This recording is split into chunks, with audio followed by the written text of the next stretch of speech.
एक शाम कलमकारों के नाम। नमस्कार दोस्तों, स्वागत है आप सभी का एक शाम कलमकारों के नाम में। आप जानते ही हैं कि आज की मुलाकात कुछ स्पेशल होने वाली है। आज मिलने वाले हैं एक नहीं बल्कि दो बेहतरीन कलमकारों से। इन दोनों रचनाकारों की रचनाओं को पढ़कर शायद ही हम में से कोई होगा जिसके मन में ये बात ना आती हो कि काश ऐसा हम लिख पाते, इतनी खूबसूरती से लफ्जों का इस्तेमाल हम कर पाते, जिनकी रचनाओं में छंदों और अलंकारों का खूबसूरत समन्वय मिलता है। तो हमारे जुलाई माह के पोएट ऑफ द मंथ के दो विजेता जो आज हमारे साथ होंगे, जान लेते हैं उनके बारे में कुछ। जगन्नाथ राय जी गाजियाबाद से हैं। जगन उपनाम से लिखते हैं। रिटायरमेंट के बाद उम्र की इस पारी को बेहद जिंदा दिली से जी रहे हैं, जो बात अपने आप में हम सबके लिए प्रेरणा का स्रोत बन जाती है। तो उनका स्वागत करते हैं उन्हीं के दोहा मुक्तक से।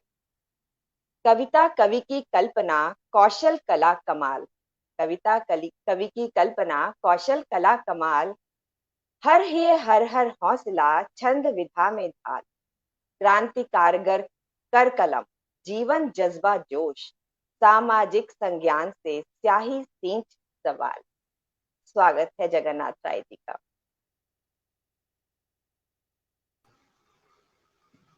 सादर नमस्कार पूनम जी। नमस्कार बहुत जगन्नाथ बहुत राय जी, कैसे हैं धन्यवाद आप? आपका बहुत सुंदर स्वागत के लिए।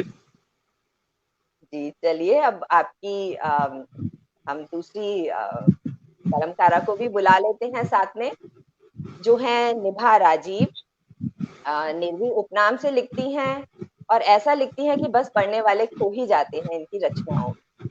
और आज हम उनसे यह भी जानेंगे कि हिंदी की कौन सी डिक्शनरी अपने पास रखती हैं।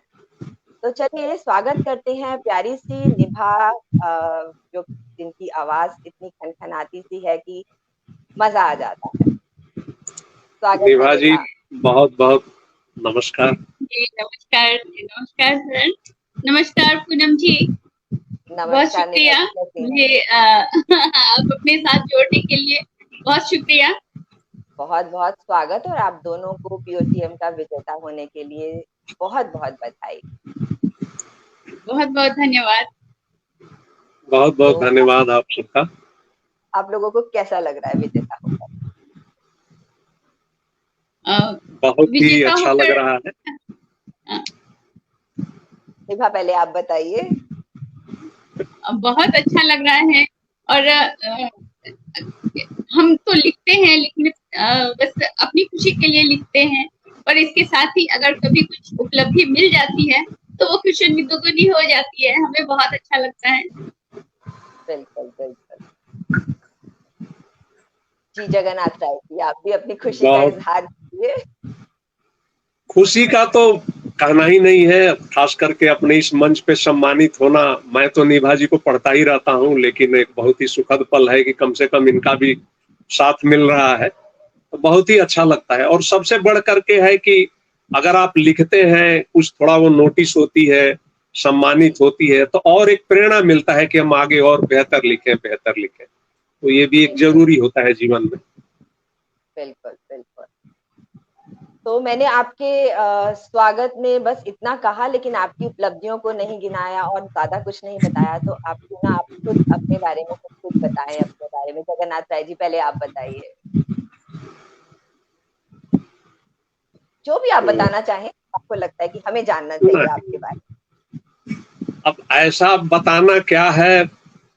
अब एक तो ये था कि लिखना तो एक बचपन से ही एक शौक था, जो शुरुआत के ही स्टूडेंट लाइफ में।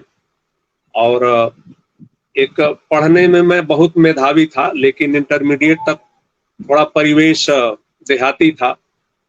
तो ये था कि एक साहित्य के प्रति रुझान, या संस्कृत भाषा हो या इस तरह की चीजें, एक अंदर से वो जीवंत थी। शुरू लेकिन से वही था। होता है ना, बालमन, अगर कोई मार्गदर्शन वैसा ना हो तो कहीं ना कहीं ठहराव बस जिज्ञासा ही रहती है। फिर प्रयागराज आए तो इंजीनियरिंग में स्नातकोत्तर मतलब एमटेक किया वहां से। फिर सरकारी संस्थान में बीपीसीएल नौकरी भी इलाहाबाद में शुरू किया। तो एक साहित्यिक और सांस्कृतिक नगरी है प्रयागराज। तो वहां से चूंकि वो एक नौकरी की प्रतिबद्धता भी थी, जिसमें कि उस समय मिलना बड़ा मुश्किल होता है और गाइडेंस भी लगभग नगण्य होता है। तो फिर भी कुछ आयोजन जैसे हिंदी दिवस हुआ या मतलब संस्थानों में जो मनाए जाते थे, जो अवसर होते थे, सुरक्षा दिवस, तो इसी पे कुछ लिखता रहा। मतलब उसमें कोई साहित्यिक कोई जानकारी नहीं, लेकिन एक ऐसा अंतर्द्वंद था कि बिना लिखे बिना कुछ कहे वो रहा ही नहीं जा सकता था जब भी मौका मिले। तो स्थानीय स्तर पे भी बस लिखते रहे, कुछ आकाशवाणी में भी लोगों से जुड़ के कुछ रचनाएं सुनाई, लोग सराहते भी रहे। लेकिन सच पूछिए पूनम जी और निभा जी, तो बिल्कुल रत्ती भर भी कोई विधा का कोई ज्ञान नहीं था। बस भाव, बस लिखते रहे, बस प्रशंसा होती रही बस। कविता में मेन तो भाव ही होता है। बिल्कुल सही है।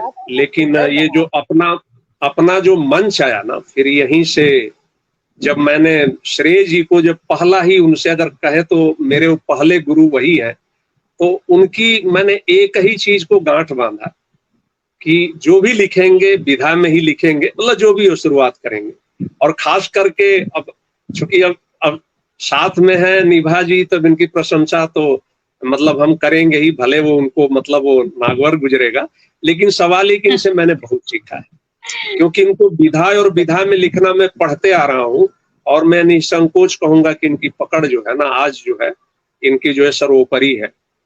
और तो इसी तरह से सब लोगों का जो मुझसे उद्बोधन, तो बस अब बस लिखा जा रहा है और कुछ नहीं, क्योंकि ये तो एक जिजीविषा है, वो बिना लिखे नहीं रह सकते बस। तो यही है पूनम जी, और तो कुछ विशेष नहीं है। निभा, अब आप पर आते हैं, आप बताइए अपने बारे में कुछ। जी, मेरा भी कुछ ऐसा है कि मैं पहले लिखती नहीं थी। अगर सच कहूँ ईमानदारी से, तो मैंने लॉकडाउन में पेन उठाया पहली बार और कुछ लिखा था, तो वो रिस्पॉन्स अच्छा आया, तो मैंने सोचा थोड़ा और लिखें, चलो लिखते हैं। पर मुझे विधाओं की कोई जानकारी नहीं थी। आज से 3 साल पहले मुझे पता भी नहीं था कि मात्रा भार क्या होता है और मात्राओं की गिनती कैसे की जाती है, मुझे कुछ मालूम नहीं था। तो लेकिन सबको पढ़ती हूँ, जो लोग लिखते हैं उनसे सीखने की कोशिश की, और मैं उसको ऑब्जर्व करती थी कि कैसे लिखते हैं, कैसे लिखा जाता है, और दूसरे लिख रहे हैं तो मुझसे क्यों नहीं हो सकता, अगर मैं प्रयास करूं तो मैं भी करूं। ऐसे वो एक जुनून सा आ गया था मेरे अंदर कि मैं भी सीखूं और मैं भी लिखूं इसको। तो शुरू में तो काफी गलतियां, साइकोलॉजी पढ़ा है जी, मैंने साइकोलॉजी पढ़ा है। इंटरमीडिएट में मैंने, मेरा बायो था, बायो साइंस मैंने पढ़ा था इंटरमीडिएट में। उसके बाद ग्रेजुएशन में फिर साइकोलॉजी मैंने लिया, तो वो किया। तो ऐसे बस लिखती रही। अभी एक किताब भी आई है, एक अनुभूतियों के रंग, और बस अभी तो बस यही लिखती हूँ। और ये जो अगर कुछ उपलब्धि मिलती है तो बस खुश हो लेते हैं कि अरे छोटी सी पहचान हमारी भी कुछ बन रही है। अब जैसे जगन्नाथ सर लिखते हैं, नरेंद्र सर लिखते हैं, और बहुत सारे लोग हैं मंच पे जो लिख रहे हैं, तो उन लोगों को मैं देखती हूँ कि इतना सुंदर लिखते हैं कि मतलब बिल्कुल कहते हैं निशब्द हो जाना, वो मैं हो जाती हूँ। बहुत अच्छा लगता है, सबसे सीख रही हूँ। तो मुझे आप दोनों से एक बात जाननी थी। आप लोगों को प्रतियोगिताओं में आए दिन सफलता मिलती रहती है, तो प्रतियोगिताओं में भाग लेने के लिए, सफलता के लिए किन बातों को ध्यान में रखना चाहिए? निभा, पहले आप बताएं। प्रतियोगिता में जहाँ तक ध्यान रखने की बात है, तो सबसे पहला है कि हमें विषय क्या दिया गया है और विषय वस्तु क्या है। हम अगर उसको देखें और फिर उस पर मन एकाग्र करें कि हमें लिखना क्या है, और जो विषय वस्तु दिया है फिर उसके बाद हम अपने शब्द उस पे हम अपने निर्धारित करें, या हमें कौन सी विधा में लिखनी है। और ध्यान रखना है कि हम अपने विषय वस्तु से भटक तो नहीं रहे हैं, और रचना बहुत छोटी या बहुत लंबी ना हो जाए। बस ये सब थोड़ा ध्यान रखें, और इस पे ध्यान रखते हुए अगर लिखते हैं तो लगभग ठीक ठाक रचना बन जाती है। जगन्नाथ राय जी, आप कुछ ऐड करना चाहेंगे, कुछ और बताना चाहेंगे? नहीं, बिल्कुल अक्षरशः सत्य निभा जी ने कहा है, और उसमें वही थोड़ा सा मैं यही जोड़ना चाहूंगा कि देखिए, प्रतियोगिता तो प्रतियोगिता है, तो जो भी लिखे, एक तो पहला क्या है कि उसमें जितना, जैसे निभा जी ने बताया कि जो विषय वस्तु उसमें दिया गया है, जो भी संदर्भ है, उससे बिल्कुल परे, मतलब कोशिश हो कि एक शब्द भी ना हो, पूरे भाव जो उसी के अनुरूप हो।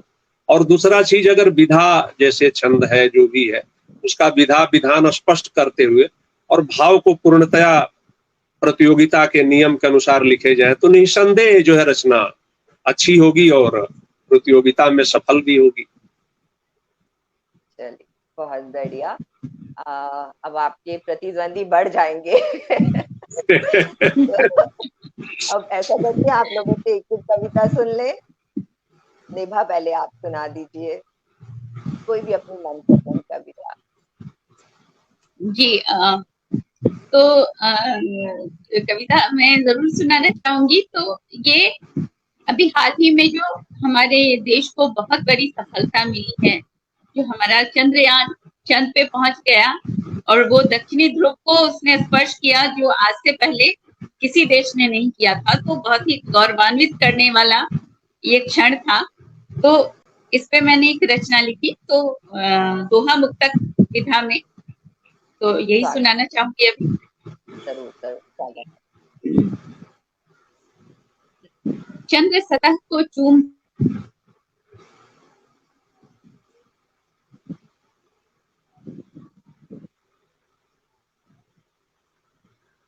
Network issue.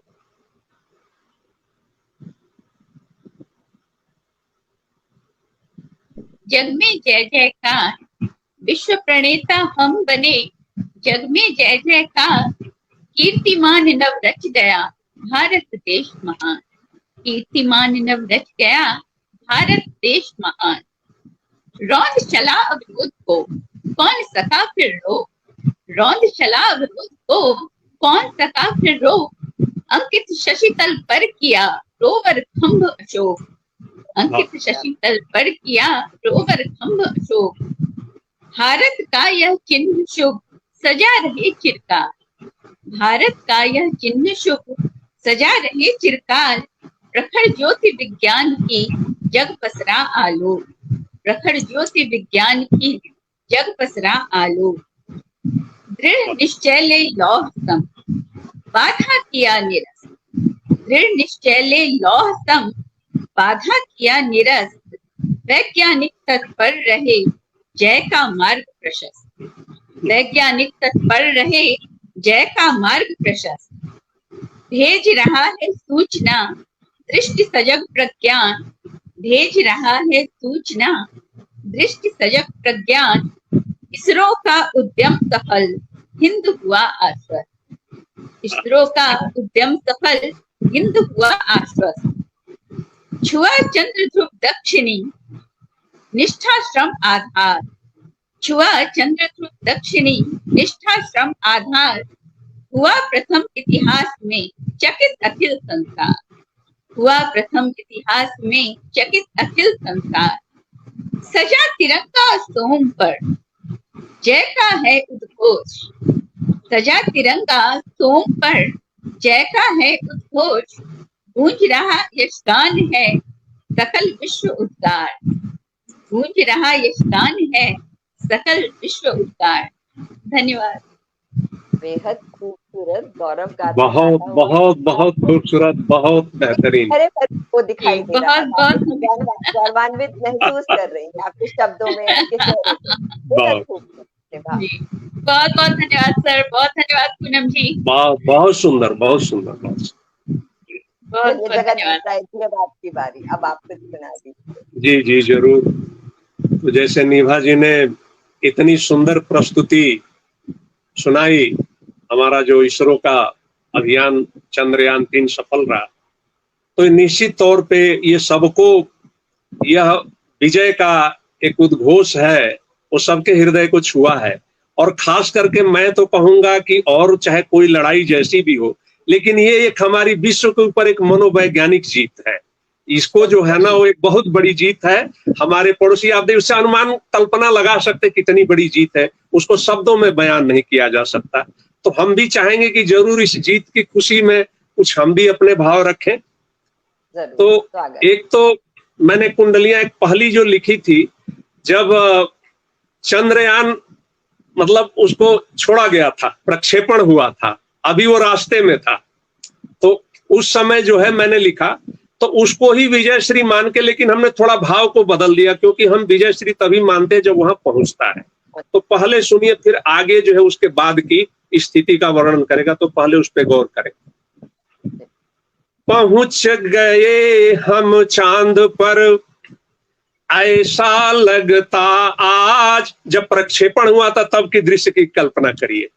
ऐसा लगता आज चंद्रयान क्रम 3 के प्रक्षेपण पर नाज, प्रक्षेपण पर नाज सफलता पूर्वक पूरी, सफलता पूर्वक पूरी, तीव्रयान शशि और निरंतर घटती दूरी, निरंतर घटती दूरी, इसरो अनुसंधान, वतन लहराए परचम, वतन लहराए परचम, रोवर उतरे चांद, जान तब पहुंच गए हम, जान तब पहुंच गए हम।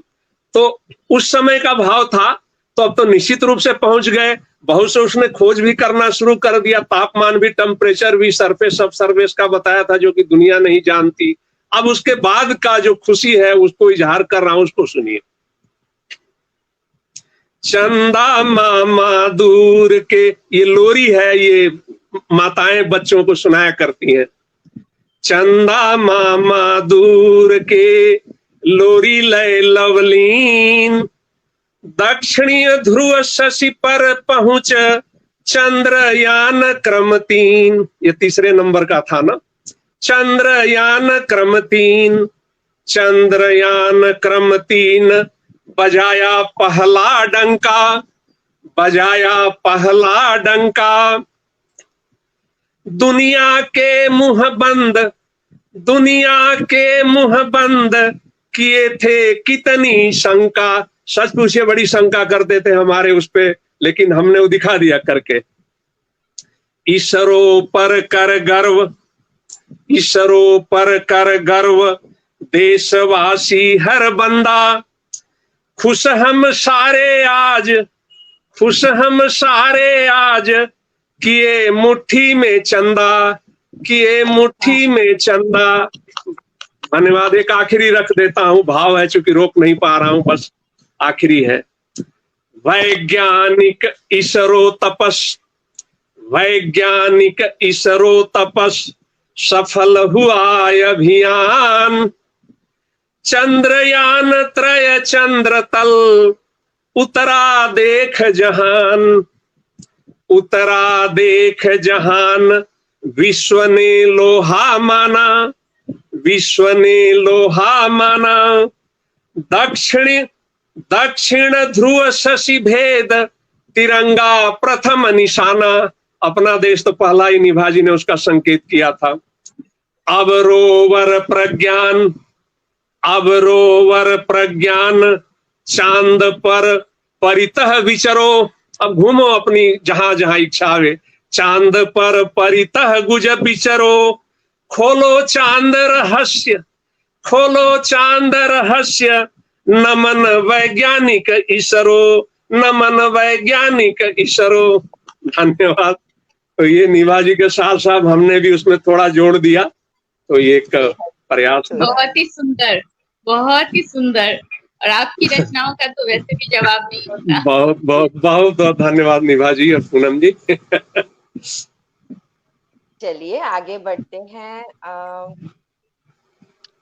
आप लोग जब कविता लिखने बैठते हैं तो क्या बातों का ध्यान रखते हैं? माने एक अच्छी कविता लिखने के लिए क्या इंग्रेडिएंट्स चाहिए, उसकी रेसिपी क्या है? आज ये सीक्रेट सब पे खुलने वाला है। निभा आप बोले बताइए। निभा जी, बोले तो आपके पीछे पीछे हम हैं, उसी से ही थोड़ा कुछ चुरा लेंगे कुछ भाव। चलिए निभा आप बताइए सर। अ, सबसे पहले तो नहीं, सच बताना है, बस कभी छुपाना कुछ नहीं है। नहीं छुपाऊंगी। अ, लिखने का सबसे पहले कि कभी किसी विषय पर अगर कोई विषय दिया जाता है, या कभी कभी ऐसा भी होता है कि कुछ देखकर हमारे मन में भाव आते हैं कि नहीं इस विषय पर लिखूं या लिखा जाए, तो उसपे कभी होती है कि मन में एक पंक्ति आ जाती है कि अगर ऐसा लिखते तो क्या होता। फिर उसके आगे हम बढ़ाते हैं, उसको ही कंटिन्यू करते हैं कि हाँ अच्छा लगता है कोई चीज तो हम उसको लिखने की कोशिश करते हैं। और बस मन के भाव में, सहज भाव, बस मन के भाव ही लिखती हूँ, और इसका और कोई सीक्रेट नहीं है। जो मुझे लिखने से पहले कुछ तैयारी करते हैं या बस आप बैठ गए और जैसे जैसे थॉट आता नहीं, गया बस हाँ जैसे बैठ जाती हूँ, और फिर मन में जो भाव आते हैं बस उनको बस लिखती जाती हूँ। ऐसा कुछ उसके पहले ऐसी कुछ तैयारी या ऐसा कुछ नहीं होता, बस मन में आते हैं और मैं लिखती हूँ वो जो मन पे भाव होते हैं। पड़ी होती है आपके पास पड़ी होती है। नहीं, बस मैं यूं ही लिखती हूँ। और कभी भी शब्दों को पुट करने के लिए मैं रचना नहीं लिखती कि मुझे ये शब्द डालने हैं इसके लिए मैं रचना लिखूं, ऐसा नहीं होता है। मैं सहज भाव लिखती हूँ, और रचना में अगर जी, और उस रचना के दौरान अगर मुझे वो शब्द आते हैं उस जगह पे अगर मुझे डालना है तो मैं वो शब्द डालती हूँ, पर कभी शब्द ठूसने के लिए मैं रचना नहीं लिखती कि लिखूं। और साथ ही कभी ऐसा नहीं होता है कि मैं बहुत प्रतियोगिता के लिए माइंड पे रख के चलूं, ऐसा नहीं है। मतलब सबसे ज्यादा आत्मसंतुष्टि के लिए मैं लिखती हूँ, जो मुझे अच्छा लगता है, लिखकर मुझे अच्छा लगता है, तो बस इतना ही है। अच्छे तरीके से रख पाते हैं, आप अपने लिए लिखते हैं कि मुझे अच्छा लगता है।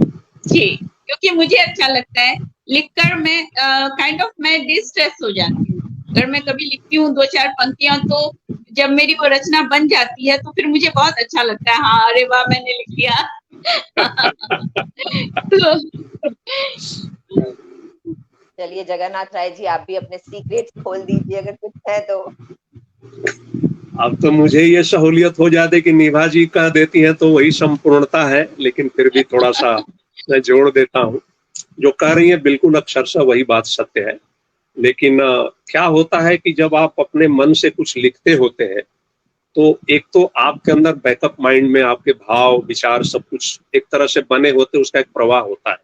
लेकिन एक आपको जब वस्तु स्थिति दी जाती है जिसपे आपको कुछ सृजन करना है, तो एक तो है कि आप पहले जितनी भी क्षमता है, हर इंडिविजुअल की अपनी अपनी अलग अलग क्षमता है, बोध है, तो उसके अनुसार अपनी जानकारी, चाहे वो समझ के पढ़ के जैसे भी हो, जिस रूप में भी, उसको कंसोलिडेट कर ले, अपना एक जगह कर ले, फिर उसको भाव में पिरोए, फिर देखे जैसे आपने फिर वही निभा। क्या है कि जो लिखता है तो निश्चित रूप से एक लिखने की समझ या भाव विधा जो है, फिर भी मैं वही कहूंगा कि मेरा तो जोर वही रहता है कि विधान में ही हो, विधा में ही हो। और जैसे बहुत ही सही शब्द कहा निभा जी ने कि शब्दों का प्रयोग मतलब ये नहीं है कि बेवजह ठूसने के लिए नहीं होना चाहिए। अभी जैसे मैंने आपको एक रचना, मैं वही आपको बता रहा हूँ, जब मैंने लिखा था एक कुंडलियां, उसमें तो आखिरी में था कि नमन वैज्ञानिक इसरो, तो उसमें पहले निभा जी उसमें सभी मैंने लिखा था, सभी वैज्ञानिक इसरो।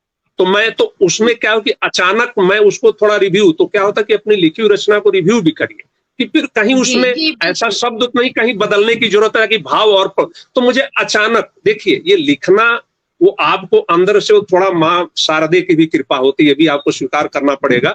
ये ऐसे नहीं, कुछ उनकी बिना कृपा के संभव नहीं हो पाता।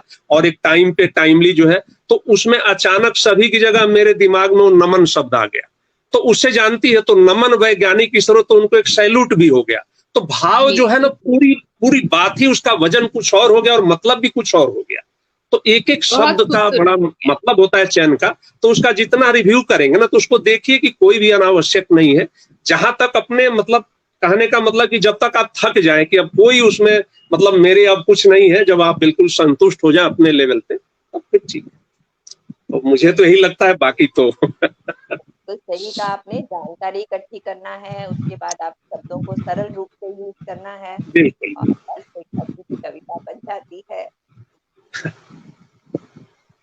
चलिए आगे बढ़ते हैं। जगन्नाथ साई जी का थोड़ा सा नेटवर्क इश्यू हो रहा है।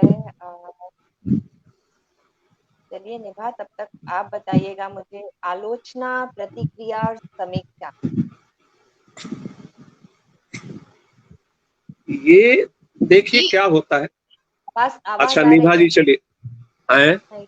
सर आप बोलिए, सर आप बोलिए। नहीं बोलिए बोलिए, कोई बात नहीं निभा जी, बोलिए बोलिए बोलिए, मैं अच्छी बात है। क्वेश्चन नहीं पूरा सर, कर सर आप, हाँ नहीं नहीं, पहले आप ही को मैं महत्व देता हूँ, पहले आपको नमन, आप ही से सीखा हमने, तो आप ही का क्रम, उसके बाद हम नहीं उसमें नहीं जोड़ सर, लेंगे मैं अगर कुछ आपसे बनेगा। सीख रही हूँ, आप ऐसा मत वो बोलिए। तो हम, मैं तो सीख वो रही तो हूँ मैं आपसे। जानता हूँ ना, वो तो मेरा दिल जानता है, उसमें कोई कहने की बात नहीं, उसमें मैं तो सहज स्वीकार करता हूँ, उसमें कोई बात नहीं। आपको नमन है।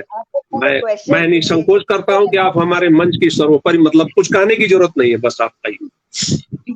मैं पहले क्वेश्चन बता देती हूँ, फिर आप आराम से जवाब दीजिएगा जो भी देना चाहे। आलोचना, प्रतिक्रिया और समीक्षा की परिभाषा देते हुए इसे कैसे अच्छे तरीके से इस्तेमाल किया जा सकता है, सकारात्मक तरीके से इस्तेमाल किया जा सकता है अपनी लेखनी को और प्रभावशाली और आकर्षक बनाने के लिए। तो पहले निभा, चलिए आप ही बताइए। नहीं सर को बोलने दीजिए, सर बोले। चलिए ठीक है, कोई बात नहीं। जगन्नाथ राय जी आप बताइए। देखिए ये बड़ा मतलब कठिन सवाल है, इसका उत्तर देना जो है ना आसान नहीं है, लेकिन बस मैं इतना ही कहूंगा कि जो भी प्रतिक्रिया है या आलोचना नहीं, समालोचना ही होती है, और उसमें केवल सृजन की जो विधा है और उसके विधान, उसी के ही मापदंड के अनुसार उसका समीक्षा होना चाहिए, तटस्थ भाव में। उसमें कोई कविता या कवि या कवियत्री, उसमें उसका कोई व्यक्तिगत उसमें नहीं, क्योंकि अगर वो जो सृजन का हम करते हैं तो उसमें उसका व्यक्तित्व सब कुछ आ ही जाता है। तो बिल्कुल एक चीज मैं मानता हूं कि अगर मैंने कुछ लिखा है, अगर कोई समीक्षा कर रहा है, तो ये बड़े सौभाग्य की बात है।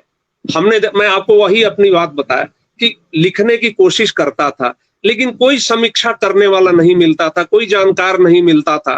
तो हम जहां थे लगा कि जैसे वहीं ठहर से गए हैं। तो कभी कभी उदास भी, क्या लिखे कोई समझता नहीं है।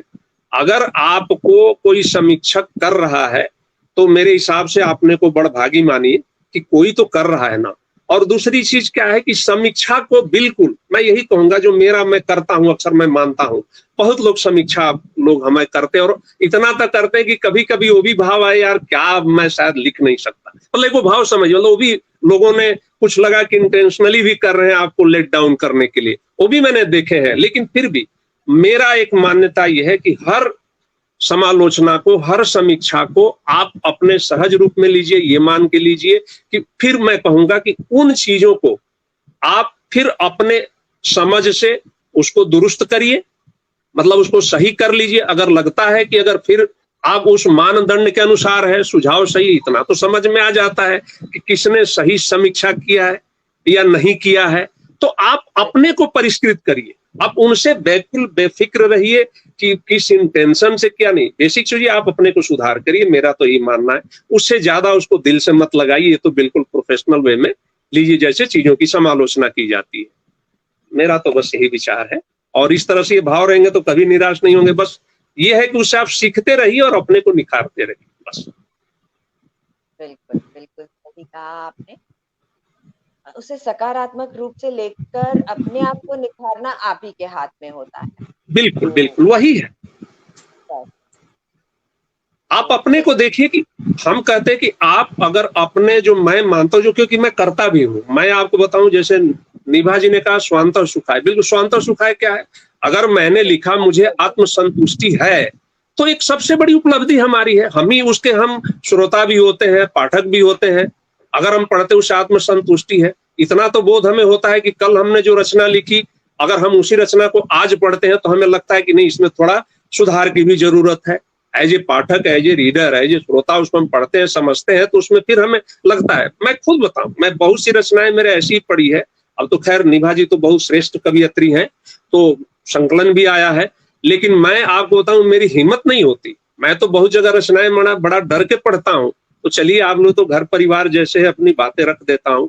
लेकिन अभी तो मुझे इतना भय लगता है खुद भी कि कुछ अब पहले की पता नहीं क्या है, रचनाएं पढ़ दो तो मैं उससे संतुष्टि ही नहीं होती। मुझे लगता है कि उसमें बहुत होमवर्क करने की जरूरत है। शायद अगर कभी कल ऐसा सुअवसर आए अगर कुछ निकालने करने की, तो मुझे बहुत होमवर्क करना पड़ेगा।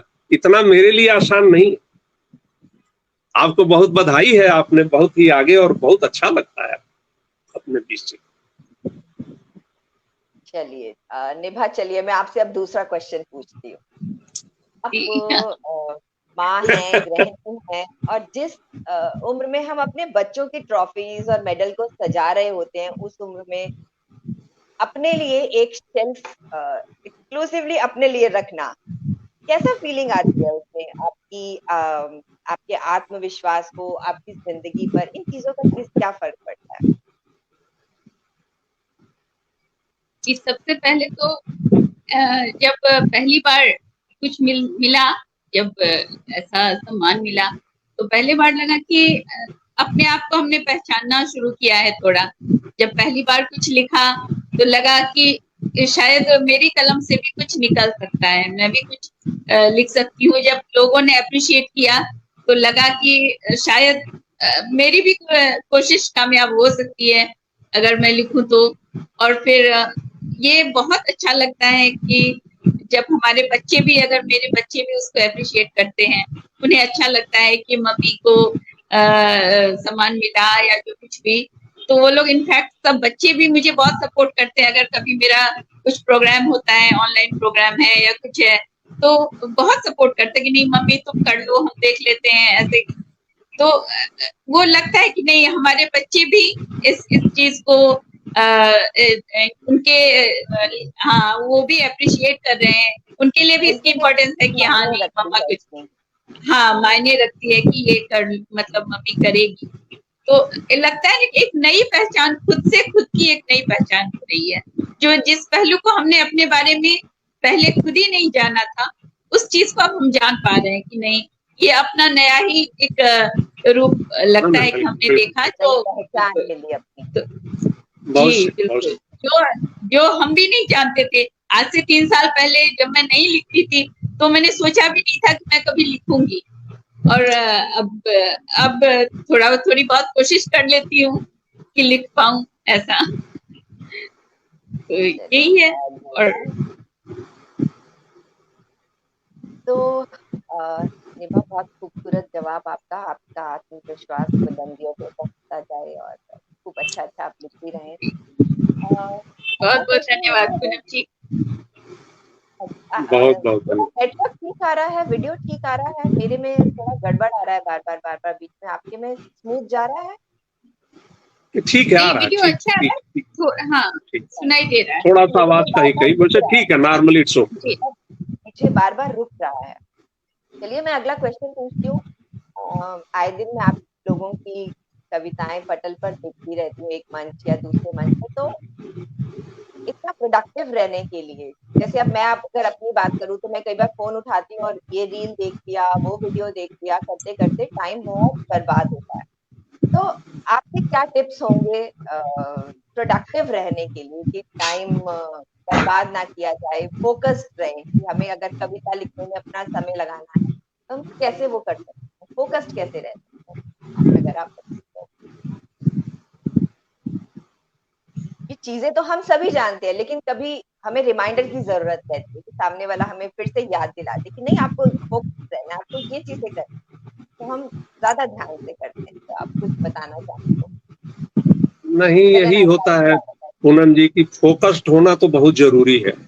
और मैं तो बस अपना ही थोड़ा जो कर पाता हूँ उसी को ही परिप्रेक्ष्य में मैं अपनी बातें रखना चाहूंगा, क्योंकि हर किसी के साथ अपना अलग अलग तरीका हो सकता है।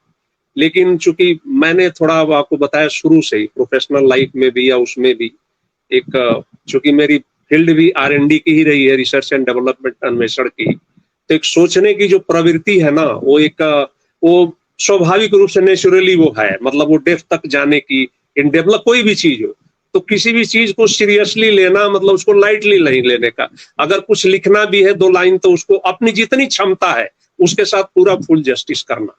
तो मतलब वही है कि आप पूरा उसके साथ मतलब जस्टिस करिए और इधर उधर टाइम मत जाया करिए। मतलब जितना देर ठहरिए वहां पे, अगर 1 घंटा में करना है, आधे घंटे में करनी है। अब जैसे वो ताजमहल वाले पे ही था, तो निभा जी की तो बहुत सुंदर रचना थी। अब मेरे पास समय ही नहीं था। अब आज ही मेरी वो साप्ताहिक वाला था, वो टाइम निकल गया। कल जो है मैं बोला कि चलो लिख देंगे, कर समय ही नहीं मिला तो वो निकल गया। तो होता ऐसे ही है, जब तक थोड़ा प्लान हो, समय हो, उसको थोड़ा ठीक से बना के करेंगे तो हो जाएगा। अब ताजमहल वाला भी लगा कि चौथा चरण है, क्या लिखेंगे पता नहीं। अब लगा कि शायद छूट ही जाएगा, चलो कोई बात नहीं, क्षमा मांग लेंगे। फिर हमने कहा चलो, एक ऐसा भाव आ गया दिमाग में कि हमने ताजमहल को कुछ दूसरे रूप में उसको हुआ। तो अब उसमें आप समझिए कि भाव की ऐसी श्रृंखला बनने लगी कि वो तो लगा कि सहज भाव में जितनी सीमा थी, चुकी हो नियम था उसी में, नहीं तो और आगे बढ़ रही थी, बस सीमा में करके और अपने टाइम में अपना कर दिया। तो बिल्कुल स्ट्रेटजी बनाइए, सीमा में रहिए उस समय, अन्यत्र कहीं मत अपने मन को मत उलझाइए, वो बहुत जरूरी है। अगर ऐसे साधना आदमी करेगा ना, तो हो सकता है कि आज हम कुछ इधर बिजी हो जाते, अगर ध्यान देंगे तो ऐसे ऐसे एक हैबिट पड़ जाएगी, तो आप सीरियसली होके उसमें करेंगे। ये मतलब थोड़ा मुझे कभी लाइटली नहीं लेना, वहीं पे लगे रहे, आप वहीं पे फोकस रहे। हाँ, मतलब उस पे करिए, फिर जो और करना है उस पे फिर एंजॉय करिए, उसमें कोई दिक्कत नहीं है। कहते हैं ना, work while you work, play while you play, उसमें कोई बंधन थोड़े है। जो करिए उसको दिल खोल के करिए, उसमें कोई दिक्कत नहीं, एंजॉय करिए। निभा, आप कुछ कहना चाहेंगी, कुछ ऐड करना चाहेंगी? बिल्कुल, जैसा सर ने कहा बिल्कुल वैसा ही है कि जिस टाइम में मैं लिखती हूँ तो उस टाइम में फिर लिखती हूँ, और बाकी टाइम फिर मेरा वो भी चलता है, मैं बीच में थोड़ा गेम भी खेल लेती हूँ और काम भी कर लेती हूँ। फिर लगा वो मैंने मोबाइल में डाउनलोड कर रखा है 1-2 गेम, वो भी खेल लेती हूँ कभी कभी। और फिर जब हाँ, फिर वो चालू हो जाता है, कभी रील्स देख लिया, कभी कुछ ऐसा वो चलता है। पर जब लिखती हूँ तो उस टाइम में फिर लगता है कि अभी लिख रही हूँ तो हाँ, थोड़ा सा माइंड को कंसंट्रेट करूँ कि क्या लिखना है। और लिख रही हूँ तो इससे मैं नॉर्मली ज्यादातर मैं 1 गो में लिखती हूँ, मतलब शुरू किया तो फिर खत्म कर देती हूँ उसको। मतलब वो किया और वो लिख लिया, तो वो ज्यादातर वो बहुत बर्बाद कर देती। मतलब मैं यहाँ पे एक चीज जोड़ना चाहूंगा, यही चीज है विशेषता, जैसे निभा जी बता रही हैं, 1 गो में अगर आप रचना लिख लेती हैं या लेते हैं, तो उससे मतलब आप समझ लें कि आप काफी सक्षम है, ठीक है ना। यहाँ तो संतुष्टि ने अगर 1 गो में कुछ लिखा भी तो लगा कि उसमें ये लिखना है, करना है, फिर बाद में भी सोचना है। नहीं सर, वो तो मेरे साथ भी है, जब मैं लिख लेती हूँ तो फिर वापस पढ़ते हैं। और जैसा कि उस टाइम सर ने कहा कि अगर जो समीक्षा अगर कोई करे तो वो भी बहुत अच्छा लगता है। इनफैक्ट हम बहुत सीखते हैं उसमें। क्या होता है ना, हम वापस अपनी रचना को पढ़ते हैं, अच्छा उन्होंने ऐसा लिखा, वो क्या लिखा, उन्होंने ऐसा क्यों लिखा, चलो पढ़ के देखते हैं। फिर पढ़ते हैं, फिर अगर कुछ नजर आया नहीं ऐसा, हम ऐसा कर लें, तो वो अब वो समीक्षा अगर वो पॉजिटिव वे में करें या नेगेटिव वे में करें, हम उसको हमेशा पॉजिटिव लें कि हमें चलो एक मौका मिल रहा है अपनी रचना को वापस से रिव्यू करने का कि हम उसको कैसा अगर कुछ बेटर कर लें। तो ये होता है। ये तो लिख लेती हूँ, लेकिन लिखने के बाद मैं उसको पढ़ती रहती हूँ, हाँ इसमें क्या लिखा, क्या झूठा, क्या हुआ, वो देखती हूँ। पढ़ने से क्या होता है कि आपको भी संतुष्टि हो जाती है कि फर्दर इसमें और कोई गुंजाइश नहीं, मतलब जितनी अपनी क्षमता है हमने पूरा मतलब उसके साथ न्याय किया है, ठीक है, मतलब अपनी तरफ से पूरा हो गया, फिर अपना ठीक है। जी हाँ, कोई भी रचनाकार जो कोई भी लिखते हैं तो उनका यही होता है। मैं सिर्फ अपनी बात नहीं कर रही हूँ, जो लोग लिख रहे हैं, जो लोग इनफैक्ट जो छंद बुक भी लिख रहे हैं, जिन्हें अभी छंदों का ज्ञान नहीं है, वो भी जब लिखते हैं ना तो वो अपनी आत्मा झोंक के लिखते हैं। उनके अंदर जो कुछ भी होता है वो कागज पे उतारते हैं। तो वो एक रचनाकार की ये विशेषता होती है कि वो अपना जो अंतर्मन है ना, अंतर्मन उड़ेल देता है अपनी रचना। बिल्कुल सही कहा, सही कहा, बिल्कुल सर। बहुत खूब, सबको इससे सीखना तो करना है, कविता लिखना है तो उसमें कविता ही लिखना है, फिर कुछ और नहीं। फिर तो बढ़ते हैं। जगन्नाथ राय जी, आप छंदों में तो लिखते ही हैं, साथ में अनुप्रास अलंकार का बेहद खूबसूरत इस्तेमाल करते हैं। तो मैंने अभी आपका दोहा भी पढ़ा, उसमें भी आपने अनुप्रास अलंकार यूज किया होगा।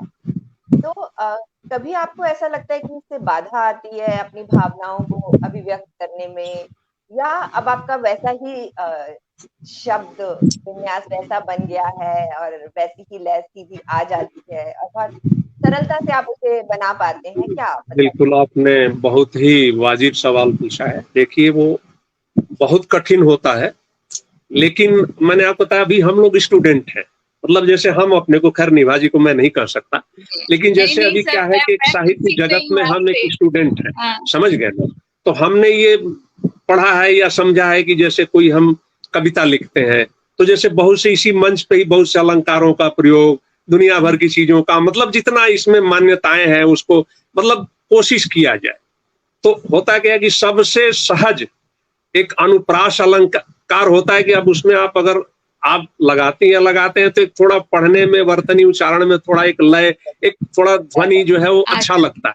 लेकिन जी। हाँ, लेकिन कठिनाई होती है।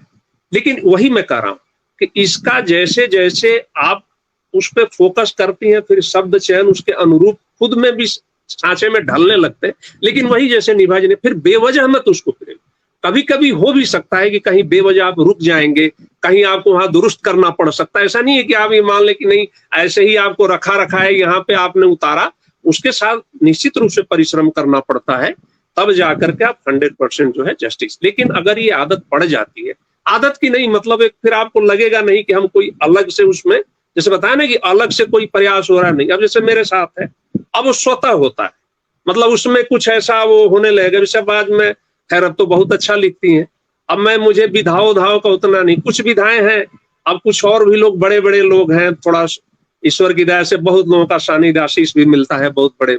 अब उसमें कहते हैं हमसे दोहा और कुंडलियां अगर लिखता हूं तो स्वतः अच्छा बन जाता है, तो उसमें कहीं से दोष नजर नहीं आता, मतलब लोग कहते हैं कोई दोष नहीं निकालते, भाव को भी थोड़ा प्रधानता देते हैं। तो वही चीज होती है कि चाहे अनुप्रास हो, लेकिन हाँ, अब मैं क्या कोशिश करता हूं कि बहुत ज्यादा उसको बोझिल नहीं बनाने का।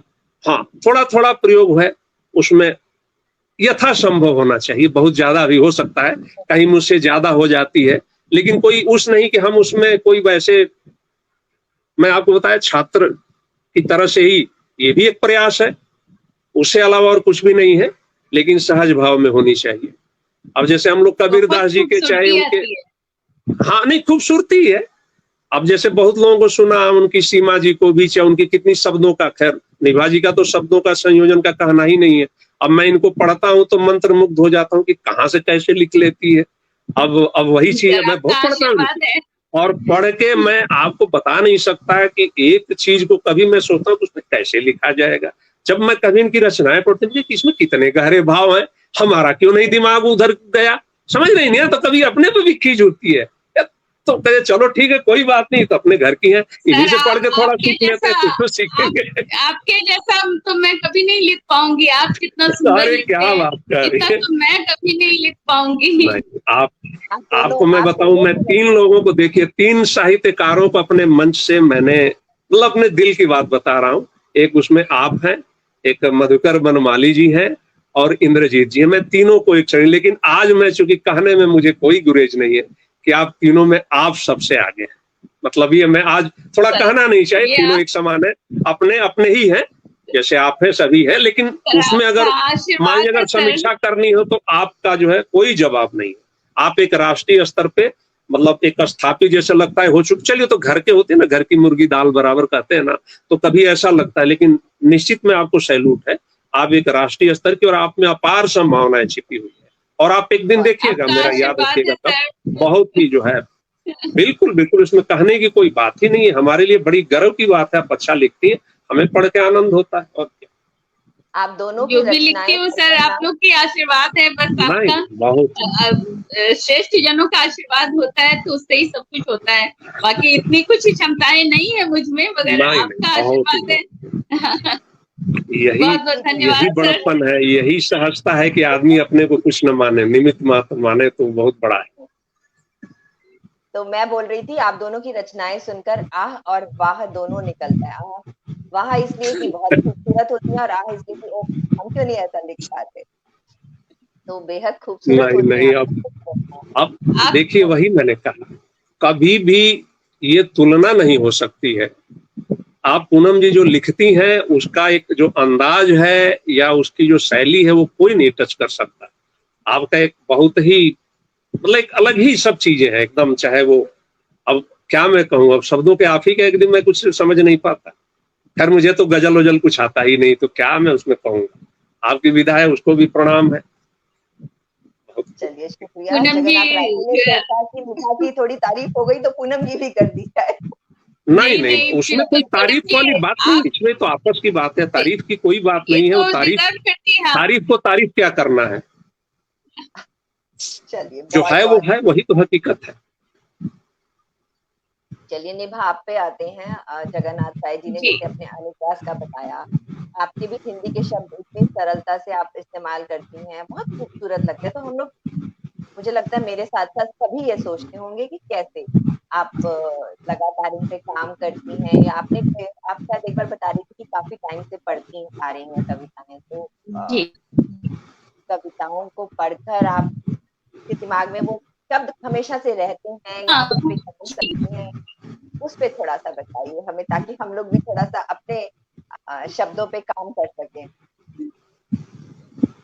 जी ऐसा बस मैं तो सहज लिखती हूँ, सहज भाव से, लेकिन ये था कि मैं लिखना मैंने लॉकडाउन में शुरू किया था, लेकिन पढ़ती हूँ मैं बचपन से। मुझे पढ़ने का बहुत शौक है और बिल्कुल मैं इसके लिए कि मुझे बस पढ़ने को, घर में भी सब बोलते थे कि तुम लोग भी शुरू हो जाती हो, बस किताब मिली नहीं कि पढ़ना शुरू कर दिया। हाँ, लेकिन ये भी मानती हूँ मैं आज, ये मैं कन्फेस कर रही हूँ, मैं कुछ ज्ञानवर्धक नहीं पढ़ती थी, ये कहानियां कविताएं ऐसा एंटरटेनमेंट थोड़ा होता है, मैं वैसी चीजें पढ़ती थी। तो लेकिन जैसे जितने भी बड़े बड़े ये जो कवि हैं या कवियत्रियां हैं, इनकी रचनाएं मैं पढ़ती थी और मैं उसपे बहुत प्यार से पढ़ती थी कि कैसे लिखा है उन्होंने, कितनी खूबसूरती से उन्होंने इसको ऐसे लिखा, कितना प्यारा लग रहा है। तो वो सब कहीं थोड़ा माइंड में बस सेट हो गया, और अभी तो बस मुझे पता नहीं चलता मैं क्या लिखती हूँ, कैसे हो रहा है, बस सहज भाव लिखती हूँ और वो होता है, मुझे पता नहीं चलता उसके लिए। चलिए आपके शब्द बहुत खूबसूरत रहते हैं। मैं अपनी बात करूँ तो मुझे हमेशा से उर्दू शब्द बहुत अट्रैक्ट करते थे, लेकिन जब से मैं आपको पढ़ती हूँ तो मुझे लगता है नहीं, सीखना चाहिए, और मैं सीख भी रही हूँ, इस पे काम भी कर रही हूँ, अच्छा लगता है। बहुत खूबसूरत लिखती हैं आप, तो बिल्कुल लाजवाब हैं। बहुत बहुत बहुत खूबसूरत। अब ये मानेंगे नहीं ना, लेकिन ये अब तो हाँ, ये मानेंगी नहीं, ये टाल के हम हाँ वही बात शुरू कर देंगे, ये डाल देंगी और प्रश्न करना शुरू कर देंगी। नहीं, मैं थैंक यू बोलती हूँ। अच्छा लगता है आप लोगों से तारीफ सुनना, किसे अच्छा नहीं लगेगा, और आप जैसे कलमकारों से सुनना तो मेरी खुशनसीबी है, बहुत अच्छा लग रहा है। चलिए आगे बढ़ते हैं, समय भी निकल रहा है, तो जल्दी से निभा, आप जैसे शुरू से पढ़ती रही हैं कविताएं वगैरह, या आपका रुचि रही है साहित्य में, तो आप अपने कलमकारों के बारे में बताइएगा, और फिर जगन्नाथ राय जी बताएंगे इस पटल पर उन्हें कौन पसंद। वैसे तो उन्होंने बता दिया, वो अपने पसंद के कुछ कलमकारों के बारे में बताएं। निभा पहले आप बताइए। जी जैसे कि मैंने कहा कि मैं शुरू से सबको काफी मतलब पढ़ना पसंद करती थी, लेकिन फिर भी उसमें जैसे कि महादेवी वर्मा है, इनकी रचनाएं मुझे बहुत ज्यादा पसंद है। बिल्कुल उनका भाव ही उनका कुछ अलग होता है, उनका संयोजन, उनकी शैली मुझे शुरू से ही बहुत आकर्षित और प्रभावित करती गई, बहुत अच्छा लगा। हरिवंश राय बच्चन जी हैं, मैं किसका नाम लूं, मैथिली शरण गुप्त जी हैं, दिनकर जी हैं, तो सबको मैंने पढ़ा और सबकी अपनी शैली है, एक अलग शैली है सबको लिखने की, पर बहुत अच्छा लगता है इनका लेखन। सबको सबसे थोड़ा सीखा, कुछ उसे ग्रहण करने की हमेशा कोशिश की कि ठीक है कुछ अगर सीख सकूं तो वही रहा। और सबसे महादेवी वर्मा का जो लेखन है उसमें उनकी सहजता होती है, सहजता के साथ जो भाव आते हैं उनके शब्दों में, वो मतलब बिल्कुल दिल को छू जाता है, बहुत अच्छा लगता है मुझे। बहुत। और बहुत मैं महादेवी वर्मा को मैं बहुत पसंद करती हूँ। यस, जगन्नाथ साहिब जी आप भी बता दीजिए। अब ये तो बहुत ही कठिन सवाल है। हम तो ऐसा कुछ नहीं है, अध्ययन तो मैं क्या बताऊं, थोड़ी मेरी प्रवृत्ति बड़ी ही अनकॉमन है।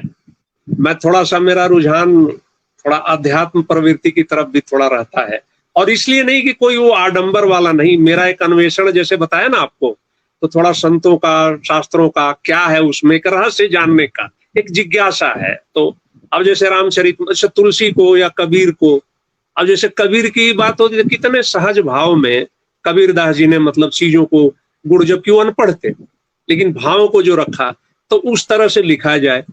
तो अब जैसे मैं आपको एक ही दोहा रखता हूं, उसे तो मैंने एक प्रयास किया निभा जी कि आलीशान महलों से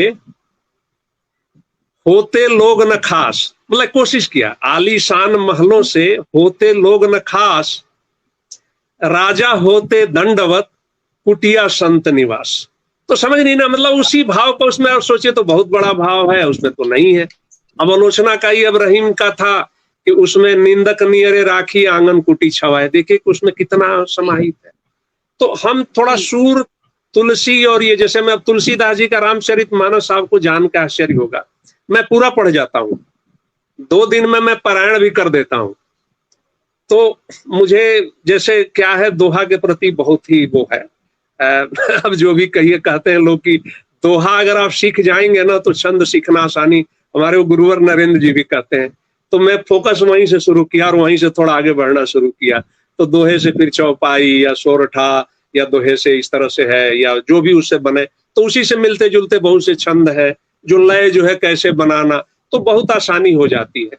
तो मतलब तुलसी, वो कालजयी लोग हैं। अब ये आधुनिक में जैसे इन्होंने नाम रखा, महादेवी वर्मा जी को तो मैंने सुना भी है, उनकी तो मैंने मतलब स्पीच भी सुनी है, क्योंकि प्रयागराज की वो थी ना, तो मैंने उनकी सुनी है। तो मैं तो बहुत ही नतमस्तक, उनका वो बहुत ही क्लिष्ट लिखा करती थी, अगर देखेंगे ना तो उनके शब्द संयोजन जो है ना, मतलब उन्हीं की छाया पद चिन्हों पे चल रही है। मतलब बड़े उनके इतने, मतलब वो साहित्यिक होते थे ना कि वो बहुत ही, जयशंकर, मतलब बहुत बड़े बड़े, निराला, इस तरह, मतलब कहने की अनगिनत नाम है, हरिवंश राय बच्चन जी, मतलब बहुत कुछ था। और प्रयागराज तो धरती भरी थी उन रचनाकारों से।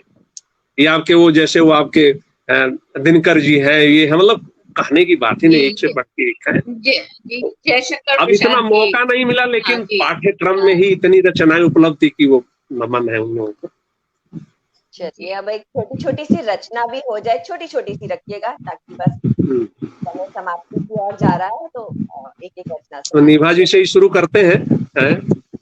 सुनाइए।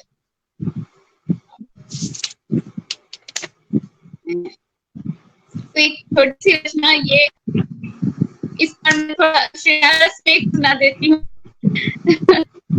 तो रचना क्यों है कि तुम मेरे उतने हो अपने, का शीर्षक है तुम मेरे उतने हो अपने, जितना मेरा निज अंतर्मन, तुम मेरे उतने हो अपने, नहीं मृषा में भ्रम यह मेरा, पुण्य पुष्प से खिलते सपने, दृष्टि तुम्हारी प्रणयी मधुरे, झंकृत उर्वीना संखेले, मंत्र मोहिनी जादू फेरे, सजते हैं सपनीले मेले, भरे स्वप्न सरगम है मेरे, झंकार तुम्हारी ही धड़कन के, श्वासों में कण कण आघुलते, सुरभ तुम्हारे श्यामल तन के, दहक कपोलों पर टेसू है, मधुशाला सी ऋतु तुम लाए, तुम अनंत शर चाप चढ़ाते, जब जब श्यामल वारिद छाए, फूल विहीना मैं प्रवाहिनी, फूल भुजाओं से रचना तुम, फूल विहीना मैं प्रवाहिनी, फूल भुजाओं से रचना तुम, बनी दीपिका ज्योति विहीना, दीप शिखा बनकर सजना तुम, बनी दीपिका ज्योति विहीना, दीप शिखा बनकर सजना तुम, ज्योति पर्व लाना तुम सस्मित, पद चिन्हों पर दीप रखूं मैं, ज्योति पर्व लाना तुम सस्मित, पद चिन्हों पर दीप रखूं मैं, सर्वस्व विलीन तुम्ही में मेरा, प्रणय कुंज संसार रचूं मैं, सर्वस्व विलीन तुम्ही में मेरा, प्रणय कुंज संसार रचूं मैं। धन्यवाद। खूबसूरत, बहुत खूबसूरत। सुंदर, बहुत सुंदर। छोटा बहुत सा बहुत धन्यवाद। चलिए, मैं भी आपके साथ एक छोटी सी रखता हूँ, थोड़ी सी रचनाएं मेरी इधर उधर बिखरी हैं उसी में, लेकिन फिर भी एक मित्रता के ऊपर लिखा था छोटी सी, वही आपके सामने रखता हूँ। तो वो जी, मुक्तक स्वागत। ही है, तो मापनी 1 जी। 2 2 1 2 2 1 2 2 1 2 2 पर ही आधारित थी। सुनिए।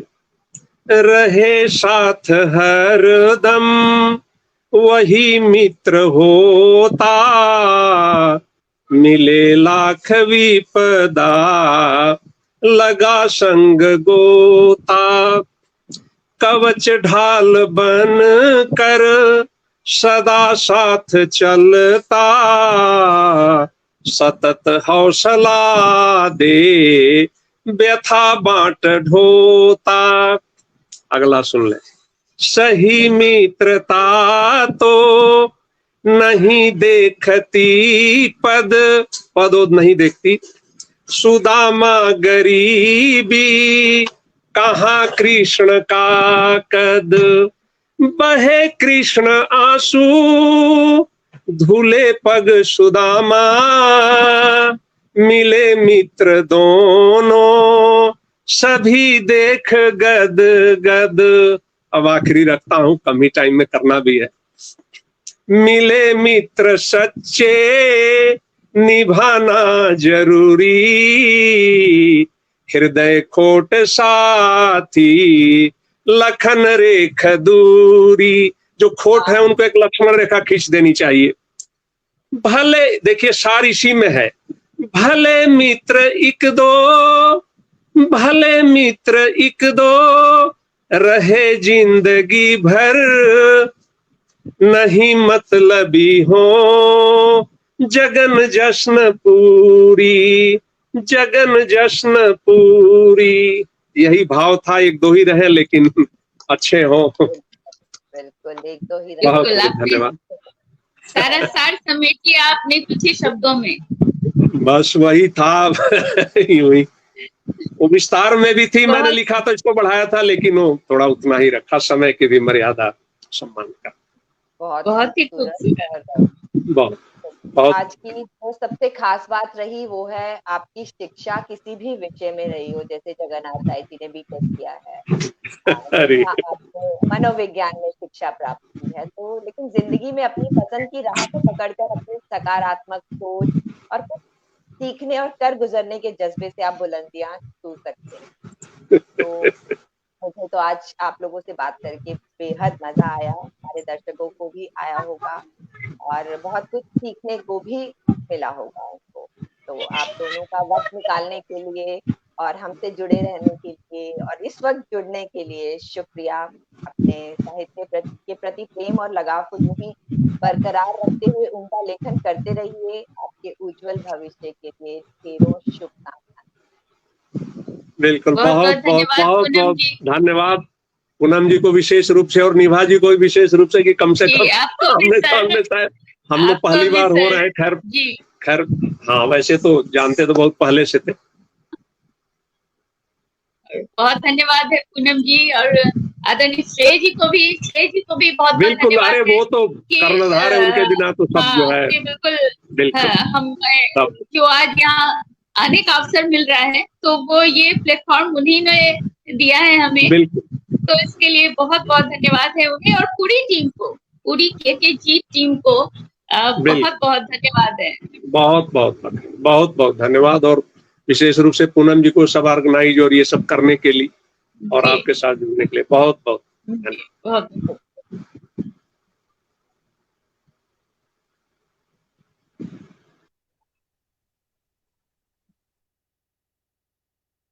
तो ये थे हमारे 2 नायाब कलमकार, आया जिनसे मिल दिल को करार। रखिए आप भी खुद पर एतबार, रहिए दिखाते अपनी कलम के चमत्कार। तो मिलते हैं अगली बार, तब तक के लिए इजाजत और नमस्कार।